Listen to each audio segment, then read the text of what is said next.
lovely year threes. It's so nice to be able to do another lesson with you. Change of plan this week. We're doing a Thursday art lesson. And maybe it might give you a bit more time as well to have a go at this. You will need a few things for this lesson, and we'll talk about that at the end. So today, your art lesson will be based on some of your learning from yesterday, and you will be creating an authentic Greek shield. So I'm going to show you two shields, and I want you to tell me who these shields belong to in battle.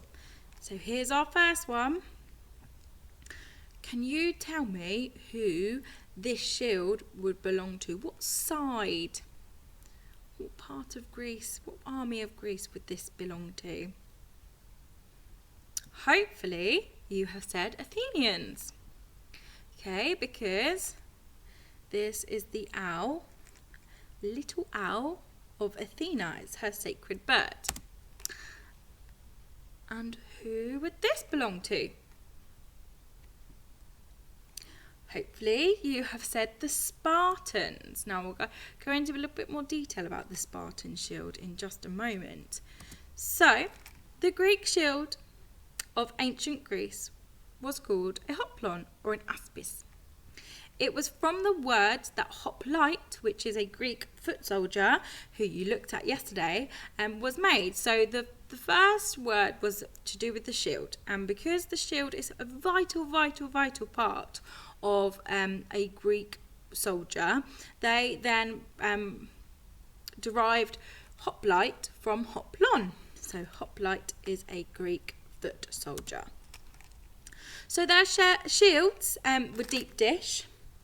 So they had a nice deep dish, and it was mainly made out of wood, but it did have sometimes the shields did have a small sheet of bronze that either went round the middle section or it went round the edge, and normally had these lovely Greek sort of pattern designs that you see along here, like little borders,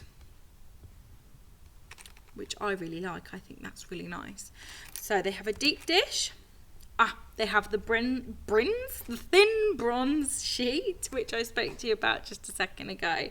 So that goes on the outer edge or on the inside, on the outside, but on the inner circle of the shield. They have decoration. Now, not all of the time they had decoration. In some periods they were decorated, but in other periods they remained undecorated. It's an essential part of the Greek soldiers' armour. It was mainly to push forward into the opposing army and to shield from any arrows or anything coming from above. If you remember from yesterday's lesson, they were usually quite tight together, and they worked as a team. Team Churchill. Woo woo. And to make sure that the people in their phallus, I think it's phallus, weren't harmed, and they kept it together.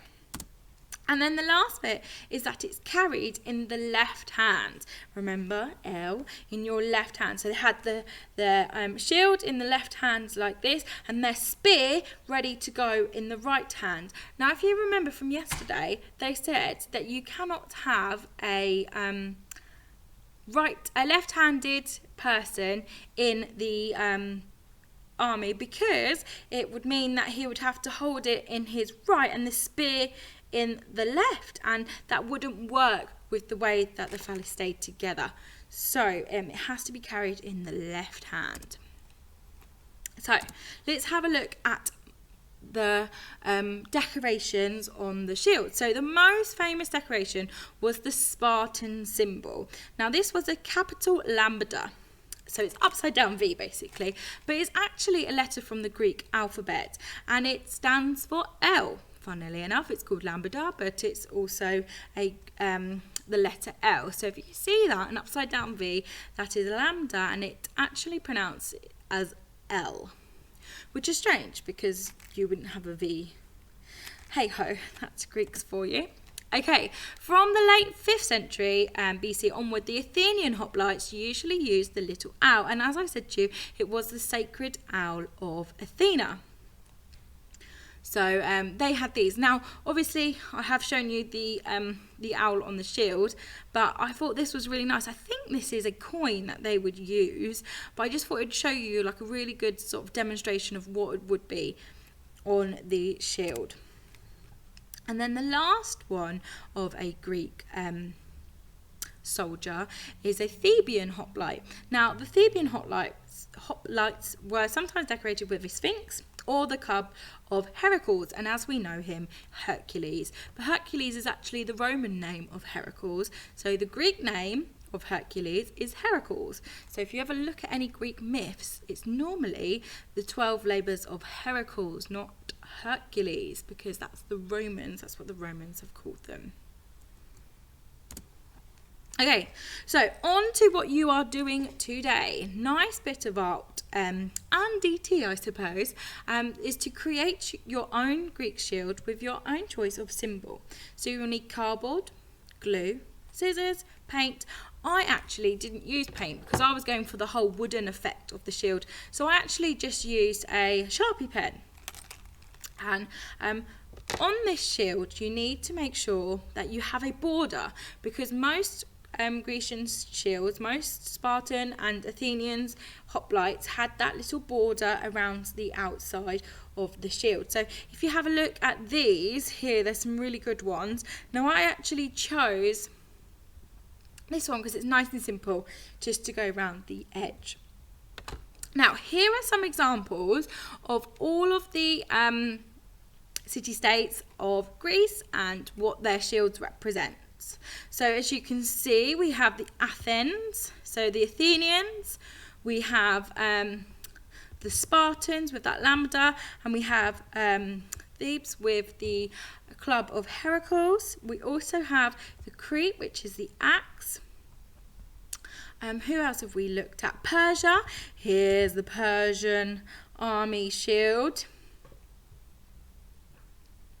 And then that's Corinth, I think that's how you pronounce it. But they are the people that the Spartans and the Athenians were fighting over. They wanted that bit of land. So I'm going to now talk you through how I made my shield. So hopefully, let's have a little think. Let's see who can think of what symbol I have chosen. So it's something that I knew you would know me by. So if you saw anyone out on the battlefield with that shield, you would say, that's part of Miss B's, so that's Miss B's soldier. So hopefully you can have a little inkling of what symbol I have drawn for my shield. So first of all, we have our cardboard. So a nice bit of cardboard. I have a drawing pin there, and I have a bit of wool and my pen.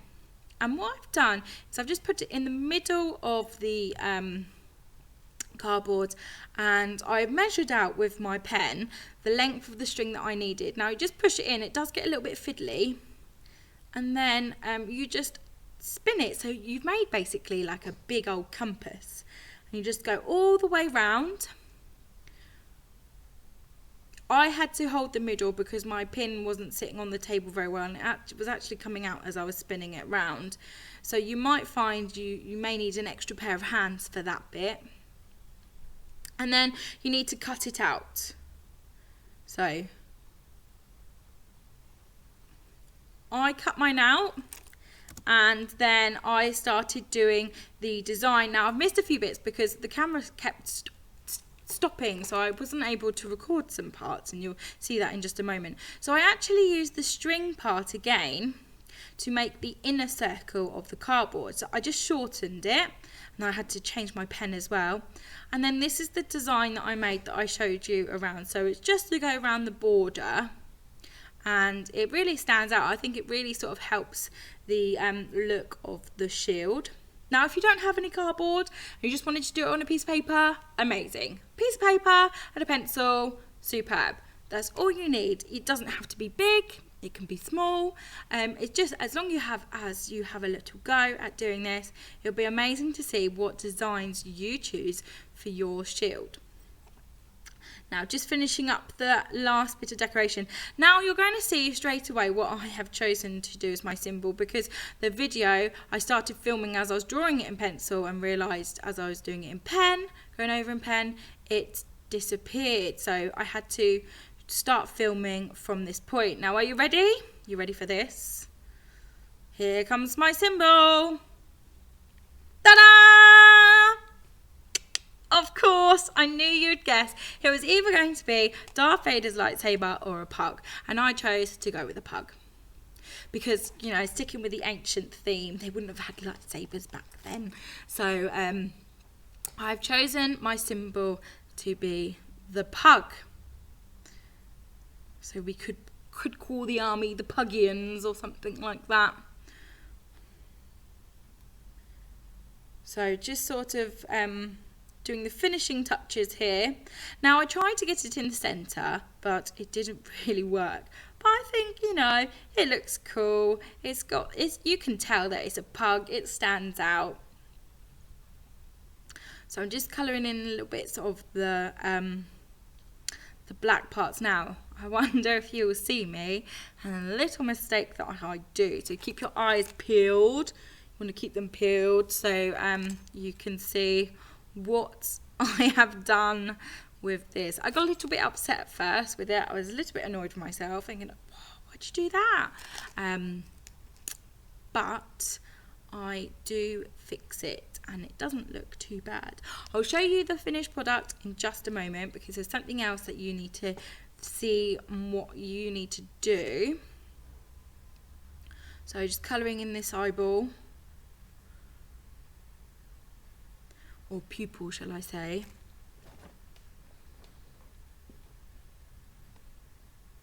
I think he looks quite cute, quite cartoony, but you know it's a pug. That cute little face. Oh, here we go. Oh no, I did it wrong. I went on the outside. Who does that? But I managed to bring it back in. Probably made it look more circular actually. So mistakes are there to be made. So just gonna watch paint dry now. Fill in this bit.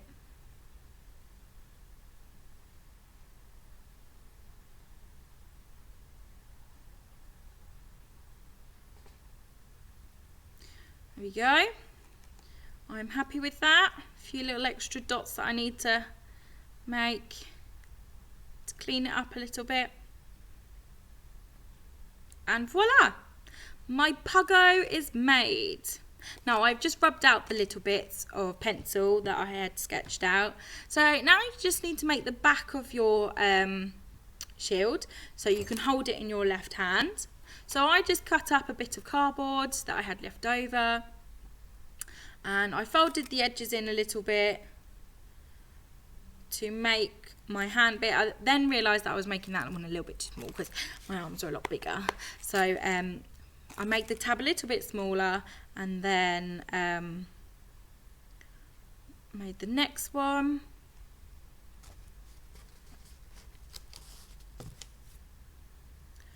Gave it a little bit of a wriggle so it wasn't so rigid. And I'm just showing you the best placement for that. Get my glue stick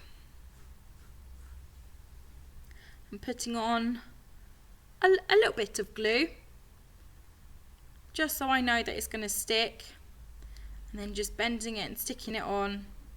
It does start to play little games with me though.